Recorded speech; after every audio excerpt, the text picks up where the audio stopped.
10, 9, 8, 7, 6, 5, 4, 3, 2, 1, top. Et décollage VS26, Galileo FOC-M9.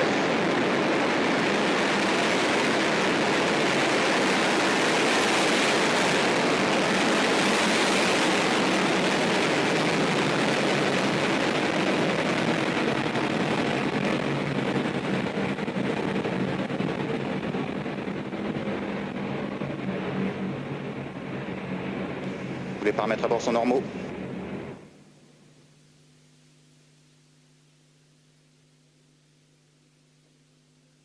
Raphael, that was very impressive. That a ball of fire bolting into Bonne the stabilisation du sky. lanceur. I cannot get tired of it. I bet. Like really, it's always very impressive. And this is like, you know, passing through the clouds. What sort of speed is it going at now? It is night. You cannot, you can hardly imagine that it's night right now because it's so bright. It's so bright. The light. So right now, Soyuz is providing the main thrust for the mission to escape really the gravitational pull of the Earth.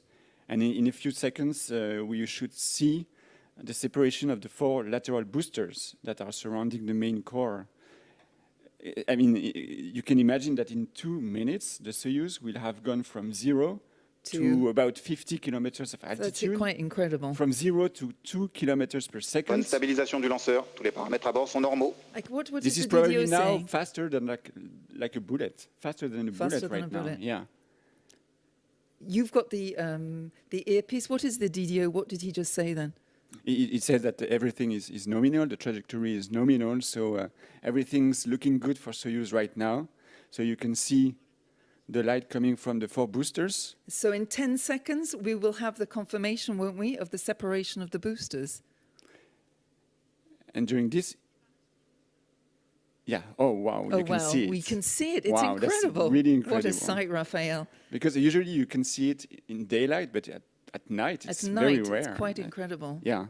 Séparation des blocs BVGD. So we should be in some seconds as well. No, so it's confirmed. It's separated. You saw it, and you can tell that Soyuz is now waiting only, I'm saying only, 100 tons. It was 310 tons before. So it lost 70% of its weight. Wow, that's quite incredible. But so it's got 4 boosters. Is this specific to Soyuz? Yeah, we can see now on the 3D images, it has 4 boosters. Can you talk to us about that? Well, I mean, the size and the number of the boosters that you need for a flight really depends on how much power you want to give to your rocket to place the satellites into space. On Soyuz, you have 4 boosters. On Ariane 5, we have 2, but they are bigger. On Vega, we have 1 booster. So it really depends on the performance that is required for the mission. With Ariane 6, we will have 2 versions, one with 2 boosters and one with 4 boosters, depending also on the performance of the launch vehicle. To give you an idea, with Ariane 62, you can, with Ariane 64, you can double the mass of the satellites to be put into, for example, geostationary transfer orbit. So if we look up the images which are coming up now, the 3D images, the wonderful image of the launch vehicle, what can we see? You can see the altitude, distance, speed. So right now it's 117 kilometers of altitude. And sorry to interrupt, in 3 seconds we will also be having the separation of the fairing. There we go. Attitude du lanceur, conforme à l'attendu. That's just been confirmed, has it not? It is confirmed. Séparation des 2 demi-coiffes. So now it's confirmed, and it's a very good news because the mission can continue. You can imagine that it's an important step. Otherwise, we could not release the satellites into space. So it means that we are above the atmosphere. Les paramètres à bord sont normaux. And that the satellites don't need the protection of the fairing anymore. It was protecting them from the friction of the air.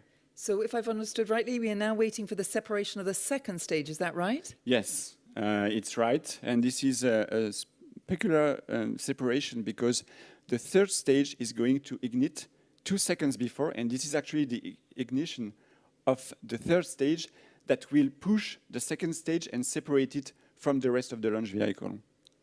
And it should come any second now. now. There we go. So waiting for the confirmation of the DDO.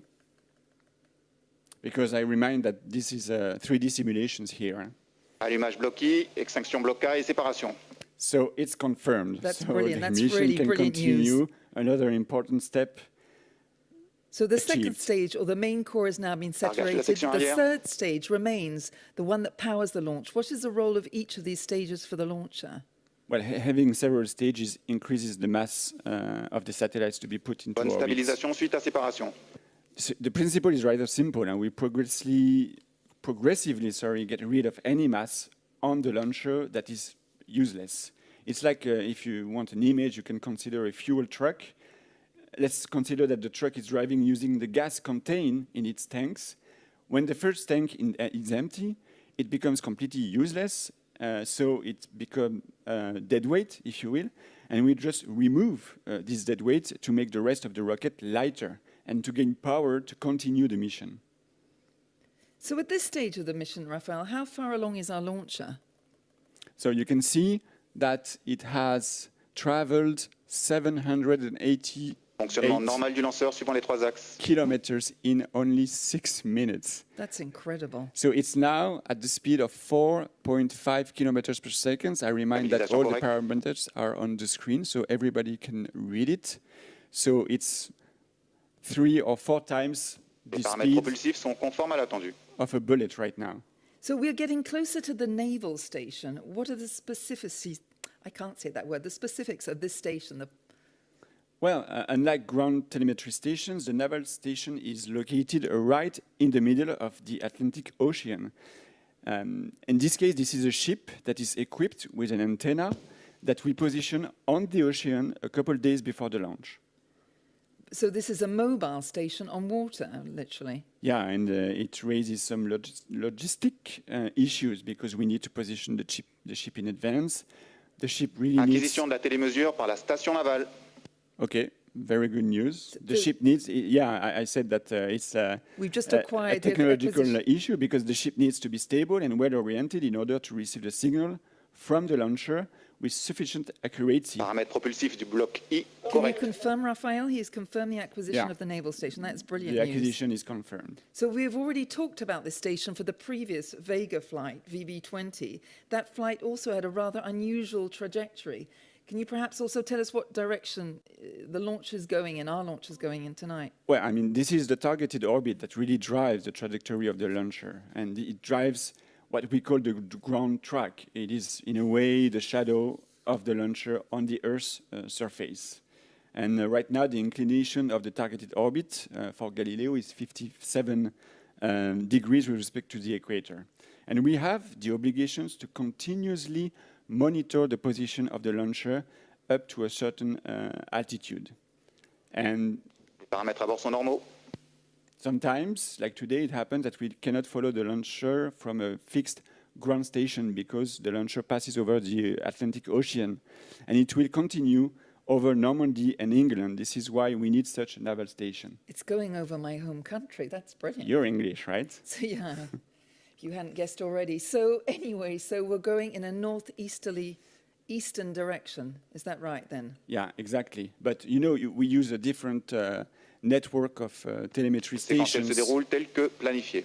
depending on the trajectory. For example, for a mission going towards the east, that's the case for geostationary transfer orbit missions, we use a different network of telemetry stations. Paramètres propulsifs du bloc I conformes à l'attendu. And when we target the sun-synchronous orbit, we are launching towards the north, and we are using another set of telemetry stations. And the DDO just said that everything is nominal right now. So can you just tell us at 9:23, 9 minutes 23 seconds, he will be announcing what?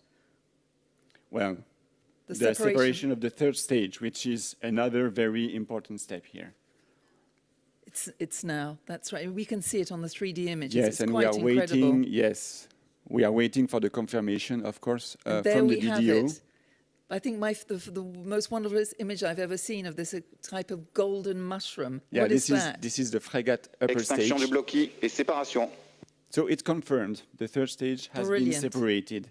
And right now, it is the frégate upper stage that is going to continue the mission. It is that upper stage that is going to place the Galileo satellites into their orbit, separated orbit.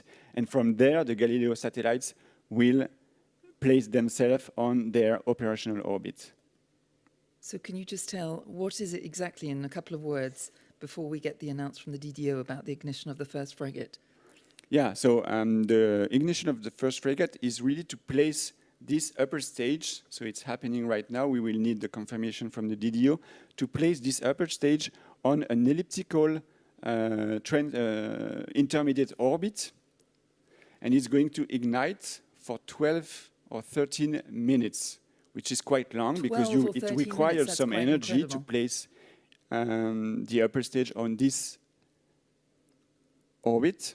So we're still waiting for confirmation. Exactly, and then we will have a long ballistic phase of about 3 hours and 20 minutes. Confirmation du premier allumage de l'étage frégate. That's confirmed. Brilliant. So another, everything is probably going to plan. one of the most important steps for the missions, yes. So I was saying that we will have 13 minutes of ignition of this upper stage. Then we will turn the engines off, and the Soyuz, the frégate, will follow the path. Engines off for a long ballistic phase. It will be like coasting in space for 3 hours and 20 minutes before it reignites.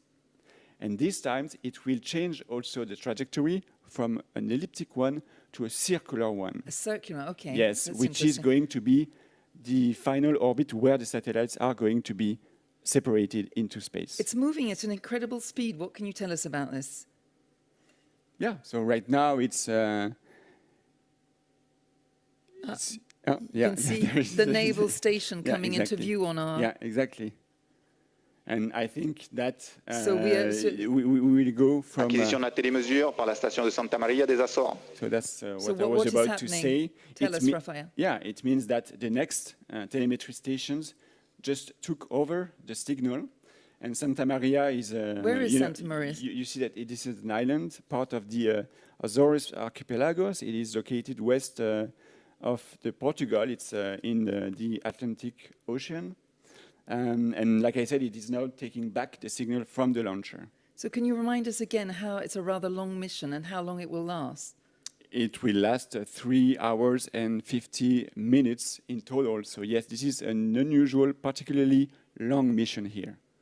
So, can you imagine that in 12 minutes we have traveled 3,400 kilometers? It is quite incredible. We have crossed the Atlantic Ocean in 12 minutes. And right now it's approaching Europe, actually.